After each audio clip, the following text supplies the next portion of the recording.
যে মহান রব্বে কারীম আমাকেও আপনাদের পৃথিবীর সকল মানুষ থেকে যাচাই বাছাই নির্বাচিত করে একান্ত আল্লাহ তাআলার ইবাদতের জন্য আমাদেরকে কবুল মঞ্জুর করেছেন। সেজন্য সবাই শুকরিয়া আদায় করি আলহামদুলিল্লাহ।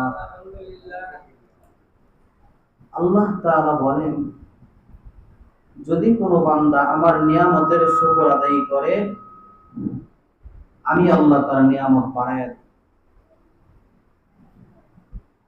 আজ আমি আপনি স্বাভাবিকভাবে সুস্থ শরীর নিয়ে মসজিদে আসতে পারছি, এটা আমার আপনার জন্য নিয়ামত। আরো বড় নিয়ামত হলো রাসূলের হাদিস। যদি কোনো বান্দা বান্দি কোরআনের মজমায় বসে, কোরআনের আলোচনা করার জন্য, শোনার জন্য যদি বসে, যতক্ষণ পর্যন্ত এই কোরআনের মধ্যে এসে বসে থাকবে চতুর্দিকে ফেরেশতারা ঘেরাও করে রাখবে। একজন ফেরেশতার কাঁধের উপর আরেকজন ফেরেশতা, আরেকজন কাঁধের উপর আরেকজন ফেরেশতা। এইভাবে রাসূল বলেন, পা থেকে নিয়ে জমিনে যেখানে পা রাখা হয় সেখান থেকে নিয়ে আকাশ পর্যন্ত ফেরেশতার এরকম ভাবে একজনের উপর আরেকজন, আরেকজনের উপর আরেকজন, এইভাবে সমস্ত ফেরেশতারা এই বান্দার জন্য দোয়া করতে থাকে এবং তাকে নিরাপদে রাখার জন্য দোয়া করে রাখে। সুবহানাল্লাহ বলেন। সর্বপ্রথম আপনাদেরকে জিজ্ঞাসা, আপনারা সবাই কেমন আছেন? আলহামদুলিল্লাহ, আমিও ভালো আছি। আল্লাহ রাব্বুল আলামিনের কোরআনের কারীম থেকে অসংখ্য অগণিত আয়াত আছে, তার মধ্যে থেকে একটি আয়াতে কারিমা তেলাওয়াত করেছি, তার উপর সামান্য কিছু তরজমা ব্যাখ্যা করে বয়ান শেষ করে দেব ইনশাআল্লাহ। আমরা জানি বাংলাদেশ হলো একটা মুসলমানের দেশ। এই দেশের মধ্যে মুসলমান যেই পরিমাণ আছে অন্যান্য দেশে এমন নাই। বাংলাদেশের যদি হাফেজ কোরআন বার করেন, অন্যান্য দেশের হাফেজ কোরআনের সাথে নেন, দেখবেন বিভিন্ন সময় বিভিন্ন ঘোষণার মধ্যে, বিভিন্ন প্রতিযোগিতার মধ্যে বাংলাদেশের ছেলে এক নাম্বার হয়, প্রথম স্থান অধিকার করে বাংলাদেশের ছাত্ররা। তো বাংলাদেশের হাফেজ গুলো যদি একদিকে রাখেন, অন্য অন্য দেশের হাফেজ গুলো যদি আরেক দিকে রাখেন, আমার বাংলাদেশের হাফেজই সর্বোচ্চ মাকাম পাবে। ঠিক তেমনই ভাবে কিছু কিছু জিনিসের দিকে তাকাইলে বোঝা যায় বাংলাদেশ হলো একটি ইসলাম প্রেমিক দেশ। বাংলাদেশের মানুষ ইসলামকে মহাব্বত করে। কথা বলেন ঠিক না? আমি আপনাদেরকে সামান্য কিছু ব্যাখ্যা দিই। আমাদের এলাকাতে এখনো অনেক মা বোনেরা, আগেকার যারা ছিল মহিলারা সবাই, এখনো অনেক মহিলারা যদি কোনো দেখে একটা পুরুষ মানুষ যাচ্ছে, কাপড়টা এইভাবে থাকলে এইভাবে দেয়া দেয়, তাই না? আবার আপনি নজর করে দেখবেন, একটা মানুষ মারা গেলে কোরআন খতম করায়, মানুষের কাছে দোয়া চাই, যেই রকম ভাবে আকুতি বিকতি করে, এবং একটা মানুষ মারা গেলে অনেক মানুষ এর থেকে অনুতপ্ত হয়, এর থেকে অনেক মানুষ শিখে যে না, উনি মরে গেছেন, আমাদের মরতে হবে। বাংলাদেশের এটা হলো শোনা, কিন্তু কুছ মে কালা হে। তো কিছু কিছু জিনিসের মধ্যে ভেজাল আছে। তো আমার বন্ধুগণ, আমাদের জীবনের শিক্ষণীয় বিষয় হলো আমাদের জীবনটাকে গড়াইতে হবে আল্লাহ রাসূলের জিন্দেগি দিয়া। আমার জীবনের প্রত্যেকটা কাজ কর্ম যেন অনুসরণ থাকে আমার নবী মুহাম্মদুর রাসূলুল্লাহ সাল্লাল্লাহু আলাইহি সাল্লামের উপর। আমার জীবনের খাওয়া দাওয়া যা কিছু আছে, সব পোশাক কাপড় লতা যা আছে, সব দিক থেকে ইত্তেবা থাকতে হবে আমার নবী মুহাম্মদের উপর, ওনার সাহাবায়ে কেরামের উপর। এক একজন সাহাবায়ে কেরাম ইসলামের জন্য নিজের জীবন বিসর্জন দিয়ে দিয়েছে।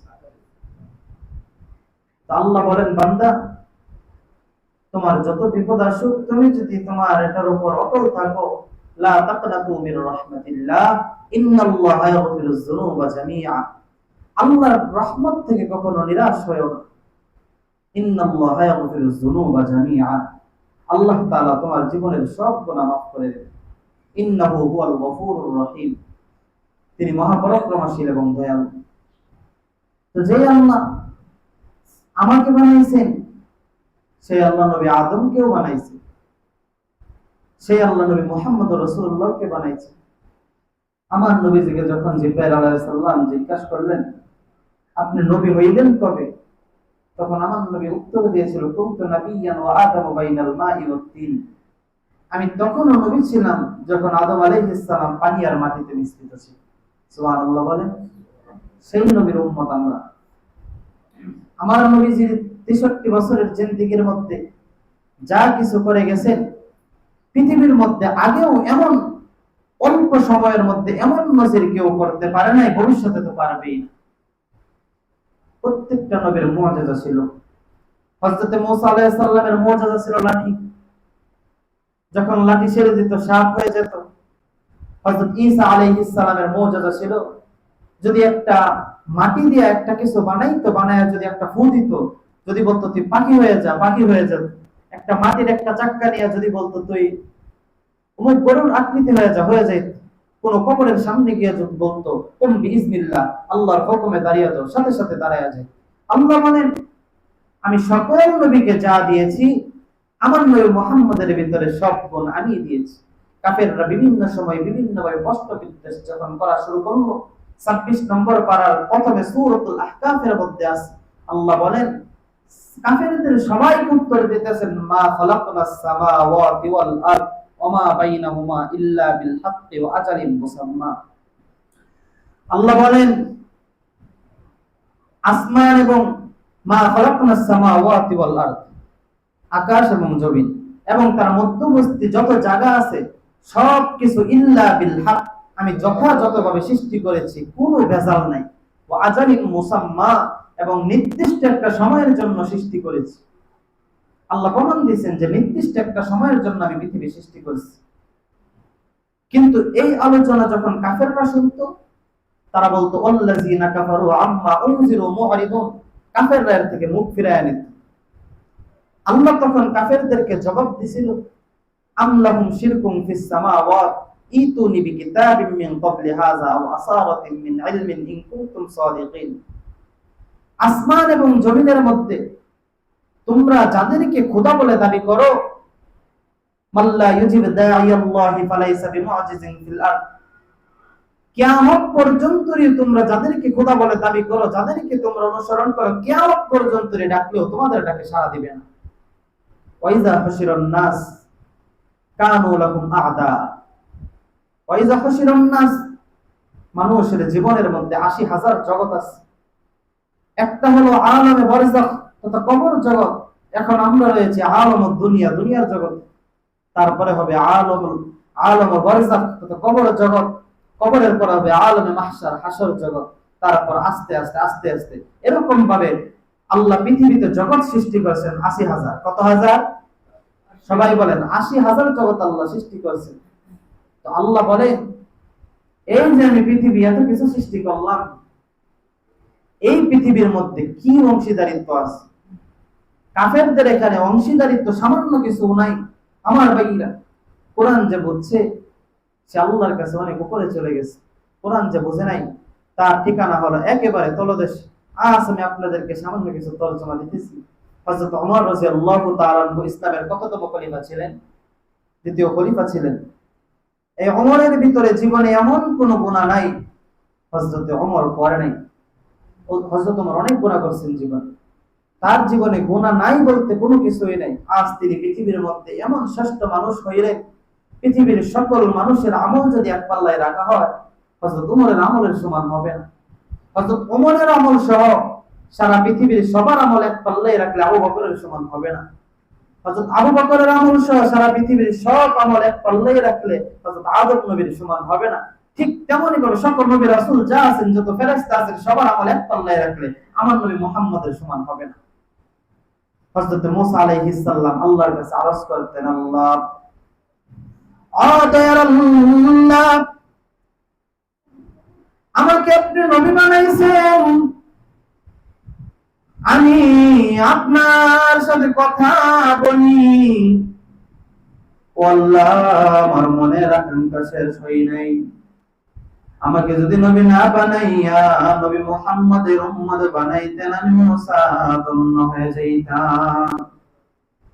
আমার ভাইরা, আদম আলাইহিস সালাম ঠিক তেমনি ভাবে তার ছেলেদেরকে নিয়ে যখন মশওয়ারা করলেন, আলোচনা করলেন, বারবার খালি নবী মুহাম্মদের নাম নেই, বারবার নবী মুহাম্মদের কথা আলোচনা করে। হে বন্ধু, ওই সময় তো দুনিয়ার মধ্যে আর কোন লোক ছিল না। আদম নবীর ছেলে কোন ডাক দিয়ে বললেন, বাবা গো, বারবার আপনি নবী মুহাম্মদের নাম নেন, এর কারণ কি? আদম নবী ডাক দিয়ে বললেন, বাবা রে, এই মুহাম্মদ এমন একটা লোক আসবে যিনি আখেরে জামানার মধ্যে পদার্পণ করবে। এই নবী মুহাম্মদের উসিলায় আল্লাহ সমস্ত নবীদেরকে আখিরাতের ময়দানে সুপারিশ করে maaf করে দিবেন। আমার ভাইরা, এরকম ভাবে যত আউলিয়া আউলিয়া কেরামের জীবনী কাটবেন, অনেক কাটার সময় আপনাদের আছে, আমারও আছে বন্ধুগণ। সামান্য কিছু নজির দিয়া নেই। আব্দুল কাদের জিলানীর নাম কি আপনারা শুনেছেন? অবশ্যই শুনেছেন। আব্দুল কাদের জিলানী আল্লাহর কাছে সব সময় একটা দোয়া করত, আল্লাহ আমার জীবনটা ধন্য একটা কারণে, আমাকে আপনি নবী মুহাম্মদের উম্মত বানাইছেন। আপনি যদি পারতেন আমাকে অন্যান্য নবীর উম্মত বানাইতে পারতেন, কিন্তু আমারে বানাইছেন কোন নবীর উম্মত? মুহাম্মদ নবীর উম্মত।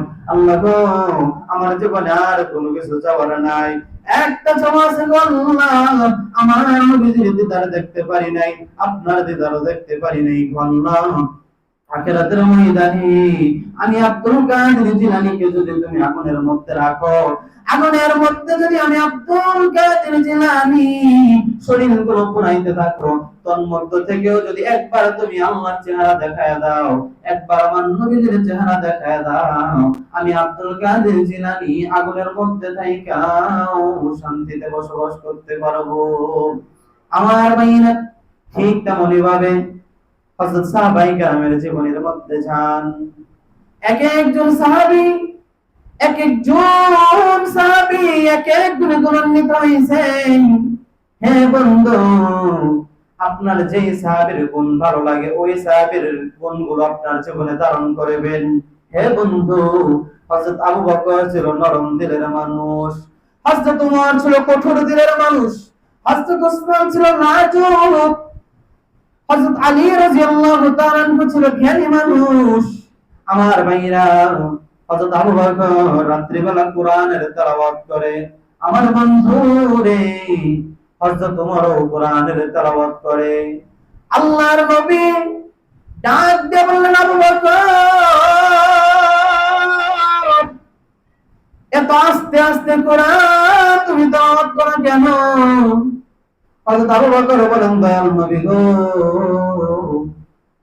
আমি যদি রাতে চিল্লায় কোরআন তেলাওয়াত করি, আমার ভাইগুলোর ডিস্টার্ব হবে, নামাজ পড়তে পারবে না, হয়তো তাদের ঘুমের ডিস্টার্ব হবে। এইবার আল্লাহর নবী বললেন, ওমর, আপনি কি জন্য নামাজ এত রাত্রিবেলা আপনি কোরআন তেলাওয়াত করেন চিল্লাইয়া? হযরত ওমর ডাক দিয়া বললেন, নবী গো, আমি যদি আস্তে আস্তে কোরআন পড়ি, কাফেররা আমাকে দেখে ভয় পাইবে না, এই জন্য আমি চিল্লায় কোরআন তেলাওয়াত করি। আল্লাহর নবী বললেন, আবু বকর, তুমি আস্তে আস্তে কোরআন পড়ার কারণ হইল মানুষের ঘুম ডিস্টার্ব হবে। হযরত উমর, তোমার কোরআন জোরে জোরে পড়ার কারণ হইল কাফেরদেরকে ভয় দেখাইতে চাও। আল্লাহর নবী বললেন, আবু বকর, তোমার কোরআনের সাউন্ড আরো বাড়ায়া দাও। হযরত উমরকে বললেন, উমর, তোমার কোরআনের স্পিড আরো কমায়া দাও। হে বন্ধু, এখান থেকে আমার আপনার শিক্ষা হয়, জগতের সেরা মানুষ, জগতের মধ্যে সবচাইতে বুজুর্গ মানুষ হযরত আবু বকর, হযরত উমর, তাদেরকে পর্যন্ত আমার আল্লাহ তাদের স্থান থেকে লড়াইয়া তাদের যেই সিদ্ধান্ত ছিল ওই সিদ্ধান্ত থাকতে পারে নাই। ঠিক মনে রাখবেন, আমার আপনার জীবনের যা সিদ্ধান্ত সব সময় মনে রাখবেন, আল্লাহ যেন খুশি হয় এইভাবে আমল করার কথা বলেন, ঠিক না বেঠিক? আমার ভাই, একজন ইমানদারের অনেক চিন্তা থাকতে হবে। আজকে একটা জিনিস জায়েজ আছে, আমরা আজকে চিন্তা করি যে কোন জিনিসটা জায়েজ কোন জিনিসটা না জায়েজ, কিন্তু না, একজন পাক্কা ইমানদারের নিয়ত থাকতে হবে হ্যাঁ, এটা জায়েজ আছে, ঠিক আছে, কিন্তু এটা তো অপছন্দনীয় কাজ, কিন্তু এই কাজ করা যাবে না। আমার বন্ধুগণ, যেমন আল্লাহ রাসূল সাল্লাল্লাহু আলাইহি ওয়াসাল্লাম অনেক সময় কুচ্চা খাইতেন। কুচ্চা আল্লাহ রাসূল কোনোদিন খান নাই, সাহাবায়ে কেরাম খাইতো। তখন রাসূলকে জিজ্ঞাসা করলেন, নবী যে আপনি খাইবেন? আল্লাহ রাসূল বললেন, না আমি খাবো না। তো আল্লাহর নবী খায়ও নাই, কিছু বলেও নাই, সমর্থনও দেয় নাই। তার মানে এই কুচ্চা খাওয়া যাবে, তবে খাওয়াটা মাত্র হবে, কারণ আল্লাহ রাসূল এটা পছন্দ করে না। যদি পছন্দ করতো তাহলে বলতো তোমরা খাও। আল্লাহ রাসূল কিছুই বলে নাই। তো এমন কাজ থেকে আমাদের বেঁচে থাকতে হবে। যদি আমি আপনি বেঁচে থাকি, আমার আপনার ঠিকানা হবে জান্নাত। আমার ভাইরা, হযরত আবু বকরের পরিণাম কি ছিল? একেবারে নরম তবিয়তের মানুষ। হযরত ওমরের তবিয়ত কি ছিল? কঠোর পর্যায়ের মানুষ। হযরত ওসমানের কি ছিল? হযরত ওসমান ছিল লাজুক মানুষ। হযরত আলীর বর্ণনা কেমন ছিল? হযরত আলী ছিল অনেক জ্ঞানী মানুষ। আমার বন্ধুগণ, আজ আমি হযরত ওমর রাদিয়াল্লাহু তাআলা এর কয়েকটি বর্ণনা শোনাবো, যা থেকে আমি আর আপনি সংশোধন হতে পারব। হযরত ওমর ইসলাম গ্রহণ করার পরে যখন আল্লাহ রাব্বুল আলামিন হযরত আবু বকরের 2.5 বছর, আল্লাহ রাসূল মারা গেলেন, মারা যাওয়ার পর সমস্ত আরববাসী যখন চিন্তায় পড়ে গেল, এখন আমাদের ইসলাম কে চালাবে? আমার ভাইরা সবাই একটু আমার দিকে তাকান। তখন হযরত আবু বকরকে যখন রাজত্ব দেওয়া হলো, আবু বকর আপনি ইসলাম পরিচালনা করবেন। কাকে দেওয়া হলো? হযরত আবু বকর। হযরত আবু বকর 2.5 বছর যখন ইসলাম পরিচালনা করলেন, হযরত আবু বকরের যখন ওফাত হয়ে গেল, ঠিক তেমনি ভাবে হযরত ওমর ইসলাম পরিচালনা শুরু করলেন। এবং ওনার ইসলাম পরিচালনাটা এত কঠিন ছিল, আবার এত নরম ছিল, কোন মানুষ যদি গোপনেও কিছু করতে উনি জানতে পারতেন। কারণ এই তবিয়তটা তো ওনারও না, এই তবিয়তটা ছিল আমার রাসূলের। নামাজের কাতারে আমার নবী দাঁড়ানো, আল্লাহ নবী সামনে দাঁড়াইছেন, ইমামতি করতেছেন, হযরত ওমর পিছনে। আল্লাহ নবী বললেন, ওমর তোমার কাতার কিন্তু এখনো সোজা হয় নাই। হযরত ওমর বললেন, ইয়া রাসূলুল্লাহ, ইয়া হাবিবাল্লাহ, আপনি সামনে তাকায় রয়েছেন, আপনি বুঝলেন কেমনে আমার কাতার সোজা হয় নাই? বলে, ওমর আমি নবী সামনে যেমন দেখি, পিছনেও তেমন দেখি। আল্লাহু আকবার বলেন। আমি নবী সামনে যেমন দেখি, পিছনেও তেমন দেখি। হযরত ওমরের বর্ণনা শুনেন। হযরত ওমর যখন এক ব্যক্তি অনেক ইবাদত বন্দেগী করত, ঠিক তেমনই মুহূর্তে এই ব্যক্তিটা একটা মদ পান করবে, মদ হাতে নিছে, তিনি মদ পান করে লাইছে। সকালবেলা হযরত ওমরের কাছে গিয়া বললেন, ওমর আমি তো একটা মদ পান করছি, এখন আমার বিচার কি হবে, আমার পরিণাম কি হবে? বলে, তোমার পরিণাম হবে, তুমি আর কখনো, তুমি যখন স্বীকার করছো, স্বীকার করা বান্দাকে আমার আল্লাহ আযাব দিবে না, তুমি আর মদ পান করো না। তার তো মনে আর মানলো না। কারণ তখন হচ্ছে তোমার, তাকে যখন দিয়ে দিলেন, তিনি বাড়িতে চলে গেলেন। তিনি আবার রাত্রিবেলা যখন মদের গ্লাসটা হাতে নিলেন, হাতে নেওয়ার পর তিনি যখন পান করবেন, এই মুহূর্তে দেখে গ্লাসের ভিতরে হযরত ওমর, গ্লাসের ভিতরে বলতে, কালা খা, খা, এখন খা। গ্লাস এইভাবে হাতে নিছে, দেখে হযরত ওমর, কালা খা। আল্লাহ কি পরিমাণ নজির দেখাইলেন। এই হযরত ওমর একদিন এক লোক বন্দী করছে। বন্দী করার পরে লোকটা রাস্তা দিয়ে যাইতেছেন, ঠিক তেমন মুহূর্তে আল্লাহর কাছে বললেন, আল্লাহ আজ তো আমার হাতের মধ্যে মদ আছে, যদি এই মদের বোতলটাকে আপনি দুধ বানায় দিতে পারেন, আমি ওয়াদা দিলাম জীবনে আর কোনোদিন মদ পান করবো না। হযরত ওমরের কাছে গেলেন। ওমর বললেন, কিরে বেটা, কি তোর হাতে কি? বলে, আমার হাতে তো দুধের বোতল। দুধ বার করছে, দেখে সাথে সাথে, মানে বোতল বার করার সাথে সাথে দেখে মদের বোতলটা আল্লাহ দুধের বোতলে পরিণত করে দিয়েছে। সুবহানাল্লাহ বলেন। এই হযরত ওমরের কাছে একটা অপরাধের ব্যাপারে একজন লোক আসছে, আপনারা জানেন। আয়েশা বললেন, আমি একটা ঝগড়া লাগছি, আল্লাহর রাসূলের কাছে বিচার নিয়ে গেছি। তখন আল্লাহর রাসূল বিচারের রায় দিয়ে দিয়েছে কাফেরের পক্ষে, আমার পক্ষে তো রায় দেয়নি। বলে, এখন আমার কি করতে হবে বলো? বলে, আমি মুসলমান, আপনি মুসলমান, আমার নবীও মুসলমান, তাইলে মুসলমান হয়ে একজন কাফেরের পক্ষে কিভাবে রায় দিয়ে দিলাম? আমার বিচার পছন্দ হয়নি, আপনি বিচার কইরা দেন। তখন আল্লাহ রাসূল তখন কি করছিলেন? ভিতর থেকে তরবারি আইনা সাথে সাথে তার গাঁটটা ফালাইয়া দিয়েছে। যেই ব্যক্তি আল্লাহর রাসূলের বিচার পছন্দ হয় নাই, ওই ব্যক্তি দুনিয়াতে থাকারও কোনো অধিকার নাই। আল্লাহর রাসূলের বিচার পছন্দ হয় নাই, এর থেকে সঠিক মানুষ আর কে থাকতে পারে? তখন হযরত ওমর এই মুহূর্তে একজন লোককে বন্দী করলেন। বন্দী করার পর হযরত ওমর তাকে জেলখানায় আবদ্ধ করার পর রাত্রিবেলা যখন খাবারে বসবেন, ঠিক তেমনই মুহূর্তে একজন লোক ডাক দিয়া বললেন, ওমর রে, তোমার ক্ষুধা লাগছে আর তুমি খাইতেছো, একবার চিন্তা কইরা দেখছো নি যাকে কারাগারে বন্দী করছো তার খবর না নিয়ে তুমি কেমনে খাও? হযরত ওমরের হাতগুলো থর থর কইরা কাঁপা শুরু করছে। হযরত ওমর খাবারটা একটা ব্যাগের ভিতরে ঢুকাইয়া ওই ব্যক্তির কাছে যাইবেন, জেলখানার কাছে যাইবেন, গিয়া ডাক দিয়া বললেন, ভাইজান, তোমারে আমি 3 দিনের জন্য জেলখানায় বন্দী করেছি, যদি 3 দিনের ভিতরে তুমি সংশোধন হও তোমাকে আমি ছাইরা দিব, আর যদি 3 দিনের ভিতরে সংশোধন না হও 21 দিন পর তোমাকে ফাঁসি দেওয়া হবে। কয়দিন পর? 21 দিন পর। লোকটা খানা খায়। গভীর রজনীতে হযরত ওমর বাড়িতে আসলেন। আসার পর হযরত ওমরের স্ত্রী ডাক দিয়ে বললেন, স্বামী আমার, আপনি কোথায় গেছিলেন এত রাত্রিতে? বলে, আমি এত রাত্রিতে আমার একজন কয়েকটি খানা দেওয়ার জন্য গেছিলাম। বলেন, স্বামী গো, আপনার খানা তো আপনি খান নাই, খাইছে নাকি? স্বামী গো, আসেন, আমার একটুখানি খাবার আছে, এই খাবার আমি আর আপনি একসাথে বইসা খানা খাইব।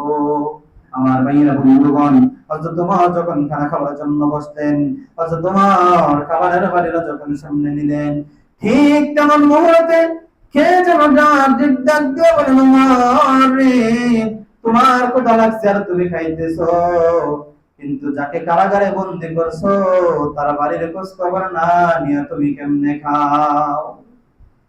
হযরত ওমরের স্ত্রী ডাক দিয়ে বললেন, স্বামী আমার, এমন শাসন তো জীবনে কোনোদিন দেখি নাই। যাকে কারাগারে বন্দী করেছেন তারা বাড়িরও খাবার পৌঁছাইয়া দিতে হবে। স্বামী গো, আপনি এত রাত্রিতে কোথাও যায়েন না, আপনাকে কিন্তু ছাড়বে না। হযরত ওমর বললেন, না না না, আমার এতটুকু বিশ্বাস আছে, জীবনে কোনো মানুষের সাথে অনিষ্ট করি নাই, জীবনে কোনো মানুষের সাথে খারাপ করি নাই, এই কারণে আমার বিশ্বাস আছে কোনো মানুষ আমাকে মারবে না। হয়তো তোমার স্ত্রী তাই না, তারপরে হযরত ওমর চাইবেন, হযরত ওমর খানা খাওয়ার জন্য চাইবেন। হযরত ওমর গভীর রজনীতে যখন যাওয়া শুরু করলেন, গভীর রজনীতে হযরত ওমর খানা নিয়ে যখন ওই ব্যক্তির বাড়িতে যাইবেন, বাড়ি তো চিনে না, কিন্তু খোঁজ খবর নিয়া যখন যাওয়া শুরু করলেন, একটা মুখ নজর করে দেখলেন একটা স্ত্রী তার সন্তানকে নিয়ে কান্না করতেছেন, গল্লা, একটু যদি খাবার পাইতাম আমার কতই না ভালো হইতো, কতই না খুশি লাগতো। হযরত ওমরের কানে আওয়াজটা চলে আসলো। আওয়াজ শুনে আসার পর হযরত ওমর এই ব্যক্তির ঘরের পাশে গিয়ে বললেন, বন্ধু, আপনার কি লাগবে, আপনার কি চিন্তা বলেন? হযরত ওমরকে বললেন, ওমর, আপনি জানেন না এই জগতের মধ্যে আমাদের ইমাম হইল, আমাদের রাষ্ট্রনেতা হইল হযরত ওমর। হযরত ওমর আমাদের কেন খানা দেয় না? আমার বন্ধুগণ, মহিলা তো জানে না যে এই ব্যক্তিটাই ওমর। হযরত ওমর তখন ডাক দিয়ে বললেন, চাচি, আমি আপনাকে মাথায় করে আটা এনে দিব, আপনি রুটি বানাইয়া তারপরে খাইবেন। হযরত ওমর যখন আটা এনে দিলেন, আটা এনে দেওয়ার পর সংক্ষেপ করে দিলাম, ওই মহিলাটা হযরত ওমরের মাথায় হাত দিয়া বললেন, ওমর রে, ওমরের নাম তো তখন জানে না। হযরত ওমরের মাথায় হাত দিয়া বললেন, বাবা গো, আল্লাহ তোমাকে কবুল করো, কিন্তু যে ওমরকে রাষ্ট্রপতি বানাইছে তারে যদি রাষ্ট্রপতি না বানাইয়া তোমার রাষ্ট্রপতি বানাইতো তাহলে কতই না ভালো হইতো। মহিলা কি জানে নাকি সেই যে ওমর? মহিলা তো জানে না। ওই হযরত ওমর আল্লাহর কদমে সিজদায় পড়ে গেলেন, আল্লাহ, এই মহিলা যেভাবে আমার কাছে উমরের নামে বিচার দেয়, আয় আল্লাহ গো, হাসরের ময়দানে যদি দাঁড়াইয়া আমি উমরের নামে বিচার দেয়, আমি আল্লাহ কি করব? হযরত ওমর ঘোষণা দিয়ে দিলেন, যাও যাও, ওই মহিলাকে গিয়া বলবা হযরত ওমর রাষ্ট্রপতি নেতা আপনাকে দাওয়াত দিছে। হযরত ওমর যখন নোট পাঠিয়ে দিলেন, ওই মহিলা থরথর করে কাঁপা শুরু করলেন। ওমরের বিরুদ্ধে কথা বললাম, নেতার বিরুদ্ধে কথা বললাম, রাষ্ট্রপতির বিরুদ্ধে কথা বললাম, আমাদের পরিণাম কি হইবে? বন্ধু, কথা বলার উদ্দেশ্য হইল ঈমান কি জিনিস, ঈমানদার ব্যক্তির মন কেমন থাকে, ঈমানদারের মন কেমন হতে হবে। হযরত ওমরের কাছে যখন মহিলা গেলেন, মহিলা যাওয়ার পর মহিলার পায়ের মধ্যে লুটায়া পড়লেন, ডাক দিয়া বললেন, চাচি আমার, আমি ছিলাম ওমর, আমার ব্যাপারে কি আপনার কোনো দাবি দাবা আছে নাকি বলেন? বলে আমাদের আর কোনো দাবি দাবা নাই। বলে দাবি দাবা যদি না থাকে আপনার এখানেই বলতে হবে আমি ওমরকে মাফ করে দিলাম। হযরত ওমর তখন এই কথা বলার পর মহিলা বললেন, বাবা রে, আমার মাঝে মাঝে খোঁজ খবর নাই, আমি তাতেই খুশি আছি। হযরত ওমরের এই দিনের কথা শেষ। ওই যে ছেলেটাকে খাবার দেওয়ার জন্য যাইবে, হযরত ওমর ওই সময় ওই গভীর রজনীতে একটা আওয়াজ শুনতে পায়, ছোট ছেলে কান্দার ডাক দেয়া বলে, আমার বাবা কই, আমার বাবা কই। হযরত ওমর ছেলেটার কাছে গিয়ে বুঝতে পারলেন যাকে আমি কারাগারে বন্দী করেছি তার ছেলে হয়তো এইভাবে কাঁদে। আমার ভাইরা, হযরত ওমর রাদিয়াল্লাহু তাআলা ছেলেটার কাছে যাইয়া দুইটা হাত বাড়ায় দিলে বললেন, বাবা রে, আয় আয় আমার কোলে আয়। ওই ছেলেটা যখন ডাক দিয়া বলল, তুমি কে? বলে আমার পরিচয় আমি অর্ধ পৃথিবীর খলিফা না, আমার পরিচয় আমি সাহাবী না, আমার পরিচয় আমি ওমর না, আমার পরিচয় হইল ওয়াসাম্মাকুমুল মুসলিমিন, আমি হইলাম একজন মুসলমান। তোমার বাবাকে জেলখানায় বন্দী করছে, তোমার খোঁজ খবর নেওয়ার জন্য বাড়িতে আসলাম। আমার ভাইরা, ওই ছেলেটা তখন আল্লাহর কোরআনের থেকে একটা আয়াত পাঠ করে বললেন, وَقَضَى رَبُّكَ أَلَّا تَعْبُدُوا إِلَّا إِيَّاهُ وَبِالْوَالِدَيْنِ إِحْسَانًا। ওমর রে, তোমার ভিতরে বুঝি আল্লাহর কোরআন না?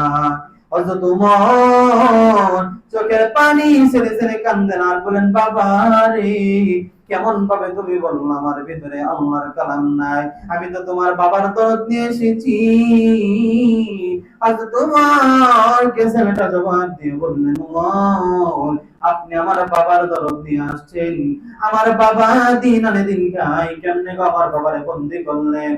আল্লাহর নবীর আদর্শটা এমন ছিল না। এই ছেলেটাকে তখন হযরত ওমর হালুয়া রূপে যখন এনে দিল, এই ছেলেটা খাবার খাওয়ার পর আল্লাহর কাছে শুকর আদায় করলেন, আল্লাহ, নেতা যদি ভালো হয়, জেলখানার মধ্যে বন্দী থাকার পরেও খাবার পাওয়া যায়। আমার ভাই, নেতা যদি ভালো হয়, জেলখানায় থাকার পরেও খাবার পাওয়া যায়। কেমন আদর্শ ছিল ওমর! এই হযরত ওমর পৃথিবীতে রাষ্ট্র পরিচালনা করছেন 10.5 বছর, হযরত আবু বকর করছেন 2.5 বছর, তিনি করছেন 10.5 বছর। তো ওনার যেই সময় জীবন ছিল, ওই সময় থেকে আমরা যে আজকে ট্যাক্স দিই, এটা ওনার পক্ষ থেকে চলো, যেটাতে রাষ্ট্র পরিচালনা করা হবে। হযরত ওমর এত কিছু করে গেলেন। আজ হযরত ওমরের আদর্শটা কেমন ছিল? যত বয়ান শুনবেন, যত কোরআন পড়বেন, হাদিস পড়বেন, সব জায়গায় হযরত ওমরের নাম পাইবেন, হযরত আবু বকরের নাম পাইবেন। পৃথিবীতে তাদের থেকে সেরা আল্লাহ কাউকে বানাবেন। কিন্তু যখন আপনার তাদের অবাধ্য হয়ে যাওয়া হবে, হযরত ওমরের আরেকটা শাসন আমি শুনে আজকের মতো বয়ান শেষ করব। একজন মহিলা একটা জিনায় আবদ্ধ হওয়ার পর তার গর্ভে যখন বাচ্চা চলে আসলো, ওই সময় আল্লাহ রাসূলের কাছে গিয়া বললেন, ইয়া রাসূলুল্লাহ, ইয়া হাবিবাল্লাহ, আমি তো খারাপ কাজ করেছি, আমার তো পরিণাম এই হয়েছে, এখন আপনি আমাকে বিচার করবেন। বলে, তোমার বিচার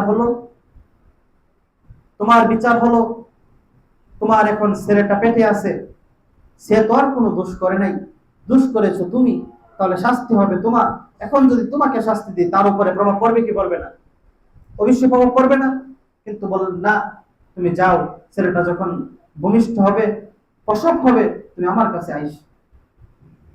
বাড়িতে চলে গেলেন। আল্লাহ রাসূলের কাছে আয়েশা বললেন, ইয়া রাসূলুল্লাহ, ইয়া হাবিবাল্লাহ, দেখেন ছেলেটা তো এখন ভূমিষ্ঠ হয়েছে, এখন আপনি কি করবেন, আমার বিচার করে দেন। বলে, না, তোমার এখনো বিচার করা হবে না, ছেলেটা যখন একটু খাইতে পারবে, নরম খাবার খাইতে পারবে, তখন আমার কাছে আইস। বাড়িতে গেলেন, কাঁদতে কাঁদতে বাড়িতে গেলেন, আর বললেন, হাইরে, আমার কপালে বুঝি কালিমা নসিব হবে না।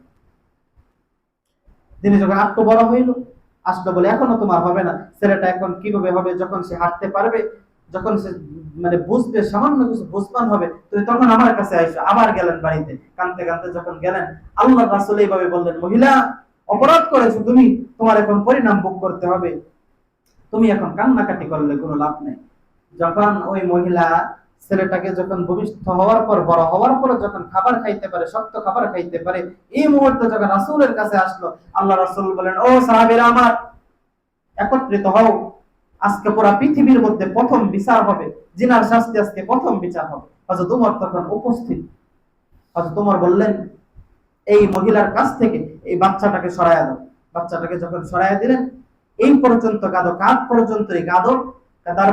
তারপর থেকে পাথর নিক্ষেপ করে, চতুর্দিক থেকে যত সাহাবাই কেরাম আছে সবাই পাথর নিক্ষেপ করে মারবে, জিনার শাস্তি। তখন এই মুহূর্তে মহিলা পাথর খাইতেছেন আর হাসতেছেন। আল্লাহর নবী ডাক দিয়া বললেন, ও মহিলা রে, পাথরের আঘাত কি তোমার শরীরে লাগে না? এই যে পাথর কত জোরে জোরে আঘাত করতেছি, শরীর বেয়ে বেয়ে রক্ত পড়তেছে, তারপরেও কি তোমার শরীরে আঘাত লাগে না? আল্লাহর নবীকে তখন মহিলা ডাক দিয়ে বললেন, ইয়া রাসূলুল্লাহ, ইয়া হাবিবাল্লাহ, পাথরের আঘাত খাই আমি হাসতেছি, এর কারণ হইল আজকে পাথরের আঘাত খাইয়া আল্লাহর কাছে আমার গুনাহ মাফ হয়ে যাবে, আমি জান্নাত পেয়ে যাব। আমি হাসতেছি, পাথর কোনো বিষয় না, এই পাথরের চাপার কারণে আমি আজকে মরে যাব, এটা কোনো বিষয় না, কিন্তু আখিরাতের ময়দানে তো আমার আল্লাহ মাফ করে দিবেন। পাথরের নিক্ষেপ করার সময় এই মহিলার শরীর থেকে রক্ত আরেকজন সাহাবায়ে কেরামের শরীরের মধ্যে গেলেন, হযরত ওমরের শরীরের মধ্যে গেলেন। হযরত ওমর ডাক দিয়ে বললেন, নবীজি গো, ও নবীজি, এইটা তো খারাপ মহিলার রক্ত আমার শরীরের মধ্যে আসলো। আল্লাহর নবী বললেন, না না না, এই মহিলাকে তোমরা আর খারাপ কইরো না, আজকে এই মহিলা এমন একটা তওবা করেছে, এই মহিলার তওবা যদি সারা মক্কা মদিনায় ছড়িয়ে দেওয়া হয়, এই মহিলার এক তওবার মাধ্যমে আল্লাহ সমস্ত আরববাসীকে maaf করে দিবেন। আল্লাহর নামে সবাই একটু জিকির, লা ইলাহা ইল্লাল্লাহ, মুহাব্বতে লা ইলাহা ইল্লাল্লাহ, আর জোরে লা ইলাহা লা ইলাহা ইল্লাল্লাহ, লা ইলাহা লা ইলাহা। ভাইজান নামাজ রোজা ছাইরো না, তোমরা মা বাবার খেদমত ছাইরো না, বলেন, নামাজ রোজা ছাইরো না, তোমরা মা বাবার খেদমত ছাইরো না, নবীর দরুদ বইল না, নবীর দরুদ বইল না, নবী তোমায় বলবে না, লা ইলাহা, জুড়ে লা ইলাহা, সবাই লা গো লা ইলাহা, লা গো লা ইলাহা। বেজন বহু দূরে মদিনা, আমরা কেমনে যাব জানি না। আমরা মদিনা যাইতে চাই কি চাই না? কে কে মদিনা যাইতে চাই? তুই হাত আল্লাহকে দেখায় দেই। আয় আল্লাহ, আপনি আমাদের হাতগুলো কবুল মঞ্জুর করে নেন। সবাই হাত নামান। আমার ভাইরা, একটা হাদিস আছে, নিয়াতুল মুমিন খায়রুম মিন আমালি, মুমিনের কোন নিয়ত তার আমলের থেকে উত্তম। আমার বন্ধুগণ, মদিনা যাওয়ার নিয়ত করবেন, আপনার টাকা লাগবে না, পয়সা লাগবে না, ধন দৌলত কোনো কিছুই লাগবে না। আপনি নিয়ত করবেন, মদিনা যাওয়ার নিয়ত করবেন, আপনার টাকা পয়সা ধন দৌলত কোনো কিছুই লাগবে না। আল্লাহ মরণের 1 সেকেন্ড আগে হইলেও আপনার এই বাঙ্গা করে আমার নবীজির দিদার আপনাকে দেখায় দিতে পারে, পারে না? আল্লাহর নবীর প্রেমে, আবার নবীর প্রেমে সবাই লা ইলাহা ইল্লাল্লাহ, লা ইলাহা লা ইলাহা, জোরে লা ইলাহা। বেজন বহু দূরে মদিনা, আমরা কেমনে যাব জানি না। দয়া করো দয়ার আল্লাহ, দয়া করো দয়ার আল্লাহ পুরাও মনের বাসনা লা ইলাহা লা ইলাহা জোরে জোরে লা ইলাহা লা ইলাহা ইল্লাল্লাহ মুহাম্মাদুর রাসূলুল্লাহ। আমার বাইরানি শুরুতে আয়াতগুলো পাঠ করেছি, নবীর শানে দুরূদ পড়েছি।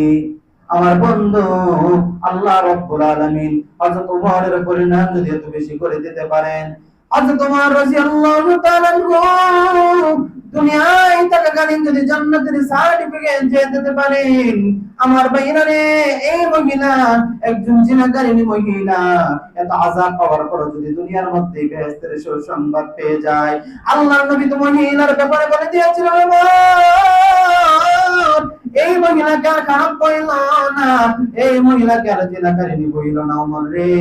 এই মহিলা আজকে এমন তওবা করেছে, সারা পৃথিবীর মধ্যে যদি ছড়ায়া দেওয়া হয়, এক মহিলার তওবা দ্বারা আল্লাহ সবাইকে মাফ করে দিবে। আমার ভাইয়ের আপনার আমার খেয়াল রাখতে হবে, আমি তো মানুষ, আপনিও মানুষ, মানুষ তো ভুলের উপরে না, ভুলের ঊর্ধ্বে না। আমার জীবনে ভুল থাকবে, আপনার জীবনেও ভুল থাকবে।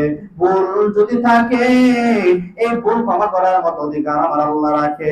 আপনি যত ভুল করবেন, আমার আল্লাহ কিন্তু আপনার প্রতি অপছন্দ করবে না, কারণ ভুল হলো মানবের গুণ, ভুল কোনো ফেরেশতাদের গুণ না। এই মানুষ যখন ভুল করে, আমার আল্লাহ রাব্বুল আলামিন ভুল যখন আল্লাহর কাছে স্বীকার করে, আল্লাহ ভুলের মধ্যে যত গুনাহ নিয়েছিলেন, এই গুনাহগুলো আমার আল্লাহ নেকি দ্বারা পরিবর্তন করে দেন।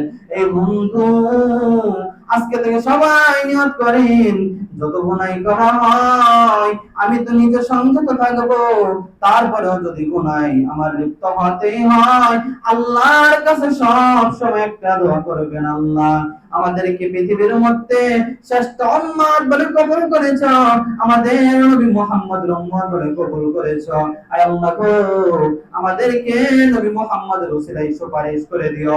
আমার বন্ধু শেষ কথা, আপনি যখন মরে যাইবেন, কবরের মধ্যে যখন শোয়ানো হইবে, হাদিসের মধ্যে নবীজি বলেন লা ইয়াসমাউ মিন্নি আলিহিম, কবরের মধ্যে যখন মানুষকে রাখা হয়, কবরের মধ্যে মানুষকে রাখা, হাদিসের মধ্যে আমার নবীজি বলেন মানুষকে কবরের মধ্যে রাখা যখন হাঁটি হাঁটি পা পা করে একটু দূরে যায়, আল্লাহ তখন ওই মানুষের ভিতরে আবার আত্মা দিয়া দেয়। দুইজন ফেরেশতা আসে, দুইজন ফেরেশতা আসার পর মানুষকে ভবানোর পর যে তিনটা প্রশ্ন করেন আপনারা সবাই জানেন। একটা প্রশ্ন আল্লাহ তোমার রব কি, দুই নাম্বার মাদ্দিন তোমার দিন কি, তিন নাম্বার মান নবী তোমার নবী কি। আমার বন্ধু আমার নবীজিকে শুধু প্রশ্ন করে শেষ রাখবেন না, আমার নবীদের একটা আকৃতি নিয়া ওই কবরের মধ্যে মৃত ব্যক্তিকে দেখানো হয়েছে, চিনি এই ব্যক্তি যে দুনিয়ার মধ্যে এসেছিল, যদি আপনি ইমানদার হন, আপনি যদি তিন প্রশ্নের জবাব দিতে পারেন, আল্লাহ তখন দেখাইবেন ওই যে দেখো আযাব কেমন দেখা যায়, তারপর আল্লাহ বলবেন এই যে দেখো জান্নাত কেমন দেখা যায়। আল্লাহ তখন মজা করবেন, আল্লাহ বলবেন বান্দা রে আযাবে যাইবা নাকি জান্নাতে যাইবা, বান্দা তখন বলবে আল্লাহ আমি চাই তোমার দয়ায় আমাকে জান্নাতে দিয়া দাও। আমার ভাইরা, আল্লাহ রাব্বুল আলামিন প্রত্যেকটা মানুষকে জান্নাত কামানোর তৌফিক দান করুন। যেমনি ভাবে হযরত ওমরের জীবন আপনাদের সম্মুখে বর্ণনা করা হলো, ঠিক তেমনি ভাবে হযরত ওমরের মত আল্লাহ কবুল করবেন। সবাই বলেন আমিন। ওয়া আখিরু দাওয়ানা আলহামদুলিল্লাহি রাব্বিল আলামিন। যারা সুন্নাত পড়েন কবলা জুমার যারা কাজ সুন্নাত পড়েন